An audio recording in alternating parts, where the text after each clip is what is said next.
দর্শক নিশ্চয়ই খেয়াল করেছেন, গতকাল রাত থেকেই উদ্বেগ উৎকণ্ঠার নানা খবর প্রকাশ করছে। সেই উদ্বেগের মাত্রা কিন্তু বাড়ছে ক্রমেই।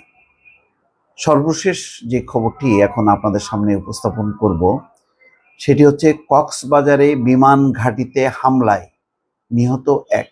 বুঝতে পারছেন, দুর্বৃত্তদের বেপরোয়া যে মনোভঙ্গি এবং মনোভাব, সেটা কোন পর্যায়ে পৌঁছাইছে যে বিমান ঘাঁটিতে পর্যন্ত তারা হামলা চালাচ্ছে। এবং আইএসপিআর এক সংবাদ বিজ্ঞপ্তিতে বলছে যে এই পরিস্থিতি মোকাবেলায় বাংলাদেশ বিমান বাহিনী প্রয়োজনীয় ব্যবস্থা নিচ্ছে।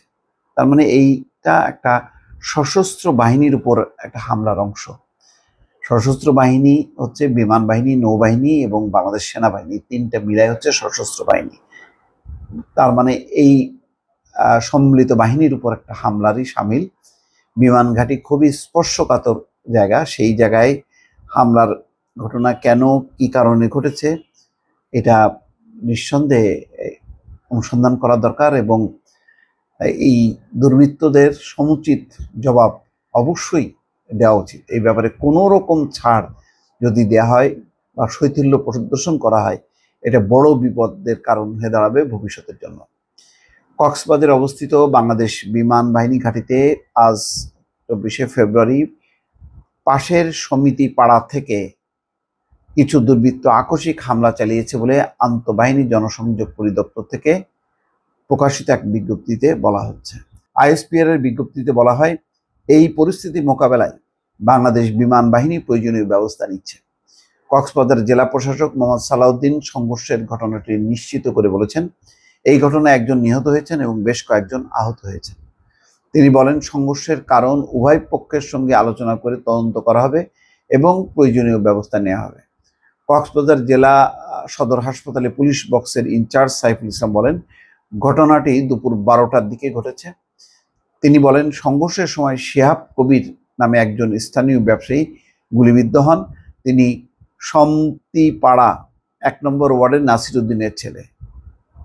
মুজাহিদুল ইসলাম বলেন, সমতিপাড়ার বাসিন্দা। সোমবার দুপুরে বিমানবন্দর সম্প্রসারণে ভূমি অধিগ্রহণের জন্য এলাকাবাসীকে অন্যত্র সরিয়ে নিতে জেলা প্রশাসন কার্যালয়ে বিমান বাহিনী সংশ্লিষ্ট কর্মকর্তারা এবং এলাকাবাসীর প্রতিনিধিদের সাথে পূর্ব নির্ধারিত বৈঠকের সময় নির্ধারণ ছিল। এই লক্ষ্যে বেলা 12টার দিকে সমিতি পাড়ার বাসিন্দা জৈনিক মোহাম্মদ জাহিদ সহ আরো কয়েকজন ইজি বাইক যোগে জেলা প্রশাসন কার্যালয়ে আসছিল। তাদের বহনকারী গাড়িটি ডায়াবেটিক পয়েন্ট এলাকায় বিমান বাহিনীর চেকপোস্টে পৌঁছালে থামানো হয়। এই সময় বিমান বাহিনীর সদস্যরা জাহেদকে গাড়ি থেকে নামিয়ে তর্কে জড়ায়। পরে তাকে টেনে হিঁচড়ে নিয়ে যাওয়ার চেষ্টা করলে খবর পেয়ে এলাকাবাসী ঘটনাস্থলে জড়ো হয়।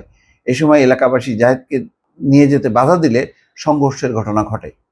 তিনি জানান, সংঘর্ষের এক পর্যায়ে বিমান বাহিনীর সদস্যরা এলাকাবাসীকে ছত্রভঙ্গ করতে ফাঁকা গুলি বর্ষণ করে। এতে অন্তত 10 থেকে 15 জন গুলিবিদ্ধ হয়েছে।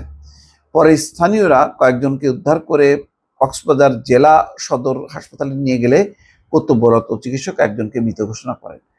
বোঝা যাচ্ছে ভূমি অধিগ্রহণ, এবং এটি অনেক জায়গায় ঘটেছে।